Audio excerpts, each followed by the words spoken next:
ప్రపంచవ్యాప్తంగా అనేక దేశాల్లో జరుగుతున్నటువంటి పరిణామాలు చూస్తే మరొకసారి యుగాంతానికి సంబంధించిన అంశం తెర మీదకు వచ్చింది. ప్రపంచం అంతమవబోతుందా, యుగాంతం రాబోతోందా అనే పరిణామాలు అనే చర్చ పెద్ద ఎత్తున జరుగుతోంది. ఫ్రెష్గా వచ్చినటువంటి అప్డేట్తో నేను మొదలు పెడతాను. జపాన్లో మరోసారి భూకంపం సంభవించింది. 4.5 తీవ్రతతో భూకంపం నమోదైంది. ఒక్క వారం రోజుల్లోనే జపాన్లో 1000కి పైగా భూకంపాలు సంభవించాయి. అంటే సుమారుగా రోజుకి ఒక 150 భూకంపాల వరకు సంభవిస్తున్నాయి. జపాన్లో హై అలర్ట్ ఇప్పటికే ప్రభుత్వం విధించింది. 7 ఐలాండ్స్ని పూర్తిగా ఖాళీ చేయించేసింది. బాబా వంగ జ్యోతిష్యంతో మరోవైపు జపాన్ ప్రజలు భయాందోళనకు గురవుతున్నారు. 3 లక్షల మంది చనిపోతారంటూ బాబా వంగ జోస్యం చెప్పారు. ప్రపంచాన్ని ఈ వైపరీత్యాలన్నీ కూడా వణికిస్తున్నటువంటి పరిస్థితి మనం చూస్తున్నాం. నిన్న అండమాన్, మొన్న బంగాళాఖాతంలో భూకంపం, చైనా అమెరికాలో వరదలు, గ్రీస్లో మంటలు, ఫిలిప్పైన్స్, పెరు, చిలీ, ఇండోనేషియా దేశాల్లో మరోవైపు హై అలర్ట్ మనం చూస్తున్నాం. ఇలా ప్రతిరోజు ఏదో ఒక దేశంలో ఏదో ఒక వింత, ఏదో ఒక భయానక ఘటన, ఏదో ఒక ఊహించని పరిణామం చోటు చేసుకుంటూనే ఉంది. ఈ పరిణామాలన్నింటినీ దగ్గరగా చూస్తే ఏదో జరగబోతోంది. మానవ ఊహకు అందనిది, మన అతీతమైనది ఏదో భయంకరమైనది జరగబోతోంది. ఖచ్చితంగా మనకేదో చెడు చేయబోతోంది. మన భూమి నాశనం అవబోతుందా, యుగాంతం రాబోతోందా అనేటువంటి చర్చ మరొకసారి మనం చూస్తున్నాం. అప్పుడెప్పుడో 2012లో ఇలాంటి చర్చ మనం చూసాం. యుగాంతం అయిపోతుంది అని భారీగా ఒక పెద్ద హాలీవుడ్ సినిమా కూడా వచ్చింది. దానికి సంబంధించి యుగాంతం అంటే ఎలా ఉంటుందో మనకు చూపించింది. అనేక రకాలైనటువంటి ప్రిడిక్షన్స్ యుగాంతానికి సంబంధించి. బాబా వంగ ప్రిడిక్షన్ మనం చూసాం. నోస్ట్రడామస్ ప్రిడిక్షన్ అన్నారు. బ్రహ్మంగారి కాలజ్ఞానం అని చెప్పారు. ఇలా ఈ ముఖ్యమైనటువంటి 3 పేర్లు కూడా ప్రతిసారి యుగాంతం అనే టాపిక్ తెర మీదకి వచ్చిన ప్రతిసారి మనం చూస్తున్నాం. కానీ ఇప్పుడు మరొకసారి ఎందుకు ఈ టాపిక్ వచ్చింది అంటే, బాబా వంగ జపాన్లో జరగబోయేటువంటి ఒక డిజాస్టర్ గురించి చెప్తే అది విన్న ప్రతి ఒక్కరూ భయాందోళనకు గురవుతున్నారు. ఇంకొద్ది సమయమే ఉంది. ఇండియన్ టైం 5 గంటల 14 నిమిషాలైంది ఇప్పుడు. అదే జపాన్లో చూస్తే సుమారుగా 8 గంటల 45 నిమిషాలు అవుతూ ఉంటుంది. సో మరికొద్ది గంటలు, మరొక 3 గంటల 15 నిమిషాల సమయం ఉంది. బాబా వంగ చెప్పిన దాని ప్రకారం జపాన్లో ఒక భయంకర ప్రళయం రావడానికి. ఈ 3 గంటల సమయంలో ఏం జరగబోతోంది అనేది ఎవరు ఊహించలేరు. కానీ వరుసగా వస్తున్నటువంటి ఈ భూకంపాలను చూస్తుంటే వారం రోజుల్లోనే 1000 భూకంపాలు. అంటే ఒక్కొక్క రోజుకి మనం చూస్తున్నాం, రోజుకి 150కి పైగా భూకంపాలు రావడం అంటే మనం అర్థం చేసుకోవచ్చు పరిస్థితి ఎంత దారుణంగా ఉందో. సరే, బాబా వంగ చెప్పినట్లే జరుగుతుందా లేదో పక్కన పెడదాం. కానీ రోజుకు 150 భూకంపాలు ఒక దేశాన్ని అతలాకుతలం చేస్తున్నాయంటే ఏం జరుగుతోంది? అక్కడ ఉన్నటువంటి వాతావరణ శాఖ కానీ, లేదంటే అక్కడ ఉన్నటువంటి వ్యవస్థలు కానీ దీన్ని ముందే ఊహించలేకపోయాయా? ఎందుకని మరి వాళ్ళు చెప్పలేకపోయారు? ఇంత గొప్ప టెక్నాలజీ ఉండి ఎందుకు ఊహించలేకపోయారు? కరెక్ట్గా బాబా వంగ చెప్పినట్లుగానే ఎందుకు జరుగుతోంది? పరిణామాలు ఎటువైపు దారితీస్తున్నాయి? ఇప్పటికే అనేక మంది మరణించినటువంటి తీరు కూడా ఇప్పుడు పెద్ద ఎత్తున చర్చనీయాంశంగా మారింది. ప్రతి దేశంలోనూ ఏదో ఒకటి మనం చూస్తూనే ఉన్నాం. ఇలాంటి పరిణామాలే మనం చోటు చేసుకుంటున్నాయి. ఒకచోట భూకంపాలు, మొన్న చైనాలో చూసాం, భారీ వరదలు, పూర్తిగా నగరాలే కొట్టుకుపోయాయి. ఆ తర్వాత అమెరికాలో చూసాం భారీ వరదలు. గ్రీస్లో మనం చూసాం పెద్ద ఎత్తున చోటు చేసుకుంటున్నటువంటి ప్రకృతి వైపరీత్యాలు. అలాగే జపాన్లో ఇప్పుడు మనం చూస్తున్నాం. పోర్చుగల్లో మనం చూసాం ఒక భారీ మేఘం, సునామీ వచ్చినప్పుడు వచ్చేటువంటి ఒక భారీ అలలాంటి మేఘం. అసలు అలాంటి పరిణామం గతంలో చరిత్రలో ఎప్పుడూ రికార్డ్ అవ్వనటువంటి ఒక పరిణామం మనకు కనిపిస్తుంది. అలాంటి ఒక వండర్ని ఎప్పుడు ఎవరు చూసుండకపోవచ్చు. అక్కడ ఉన్న వాళ్ళందరూ కూడా ఒక పెద్ద భారీ అల పైకొచ్చి పడిపోతుందా, మనల్ని మింగేస్తుందా అంటూ అందరూ భయాందోళన వ్యక్తం చేసినటువంటి పరిస్థితి. తీరా చూస్తే ఒక మేఘం, ఏంటి మేఘాలు ఇలా ఉంటాయా, ఇంత భయంకరంగా ఉంటాయా, ఇంత పెద్దగా ఉంటాయా, ఇంత కిందకు వస్తాయా అంటూ అందరూ ఆందోళన వ్యక్తం చేశారు. ప్రపంచం అంతా కూడా వింతగా చూసింది. అలాగే మరోపక్క ఓవర్ ఫిష్ని మనం చూసాం. డూమ్స్డే ఫిష్ అంటూ ఒడ్డుకు కొట్టుకొచ్చినటువంటి ఆ ఫిష్ని మనం చూసాం.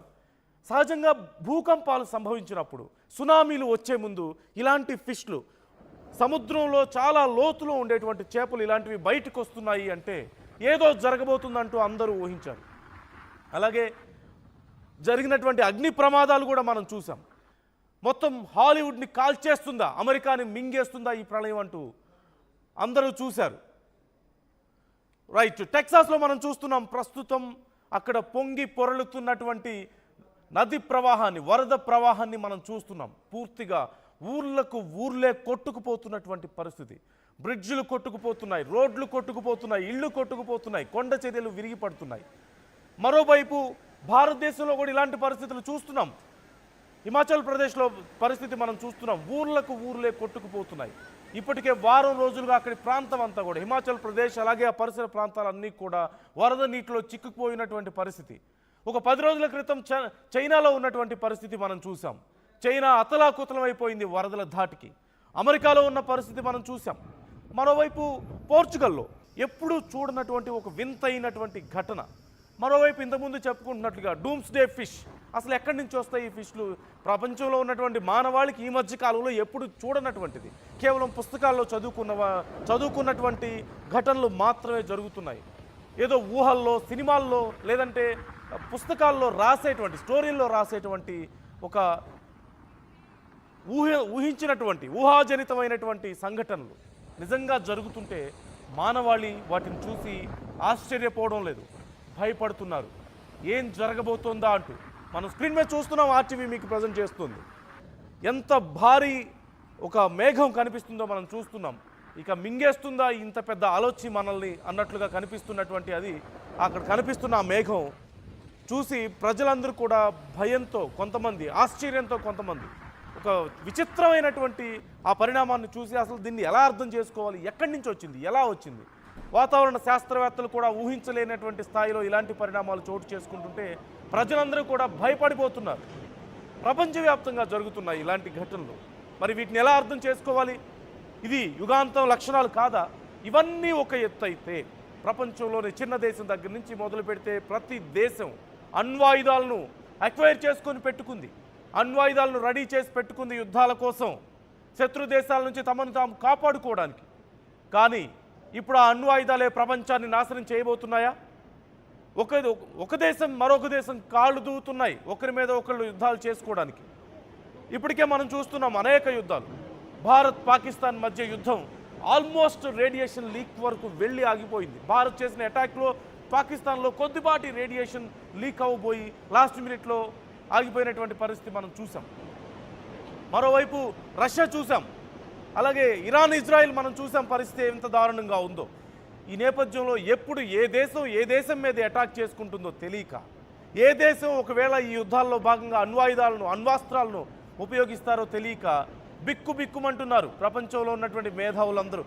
ఈ పరిస్థితి నుంచి ఎలా బయటపడతామా అంటే, ఏదైతే మనల్ని రక్షిస్తాయి అనుకున్నాయో, ఏదైతే మన సేఫ్టీ కోసం అనుకున్నామో, చివరికి అవే మన దేశాలని, మన ప్రజల్ని కూడా పూర్తిగా నాశనం చేసే శక్తిగా ఎదుగుతోంది. ఇవన్నీ ఒక ఎత్తు. మరోవైపు ఏఐని మనం చూస్తున్నాం. ఆర్టిఫిషియల్ ఇంటెలిజెన్స్ టెక్నాలజీ పేరుతో ఆర్టిఫిషియల్ ఇంటెలిజెన్స్ని డెవలప్ చేసుకుంటున్నాం. ఎలాన్ మస్క్ లాంటి వాళ్ళు చెప్పారు ఇప్పటికే ఆర్టిఫిషియల్ ఇంటెలిజెన్స్ మనం అనుకున్న దానికంటే చాలా డేంజర్ అంటూ చెప్పారు. స్టెఫెన్ హాకింగ్ లాంటి వాళ్ళు చెప్పారు ఇలాంటి వాటితో జాగ్రత్తగా ఉండాలి, ఆర్టిఫిషియల్ ఇంటెలిజెన్స్ జోలికి పోకపోతే మంచిది అంటూ ఎప్పుడో హెచ్చరించారు స్టెఫెన్ హాకింగ్ లాంటి వాళ్ళు. కానీ ఇప్పటికే మనం డెవలప్ చేసుకుంటున్నాం. ఆర్టిఫిషియల్ ఇంటెలిజెన్స్ చాలా రంగాల్లో ప్రజల ఉద్యోగాలను పోగొడుతోంది, ఆర్థికంగా ప్రపంచ దేశాలను దెబ్బతీస్తున్నటువంటి పరిస్థితి, ఇన్సెక్యూరిటీలోకి వెళ్తున్నాయి. ఇలా అన్ని రకాలుగా ఏ రకంగా చూసినా సరే, ఎక్కడ చూసినా సరే ఏదో ఒక రకమైన విధ్వంసం. కొన్ని చేజేతులారా మనం చేసుకుంటుంటే కొన్ని ప్రకృతి వైపరీత్యాలు. ఇలాంటి పరిస్థితుల్లో మరొకసారి యుగాంతానికి సంబంధించిన అంశం తెర మీదకి వస్తుంది. జపాన్లో 1000కి పైగా భూకంపాలు వారం రోజుల్లో చోటు చేసుకున్నాయి.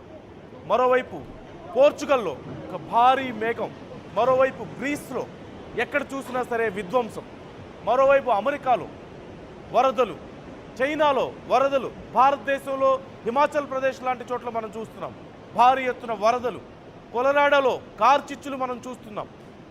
లేదంటే డూమ్స్డే ఫిష్లు పైకొస్తున్నాయి. సముద్రం అట్టడుగున ఎక్కడో ఉండాల్సినవి కనీసం లైట్ కూడా వెళ్ళలేనంత డీప్లో ఉండాల్సినటువంటి డూమ్స్డే ఫిష్లన్నీ కూడా బయటకు వస్తున్నటువంటి పరిస్థితి.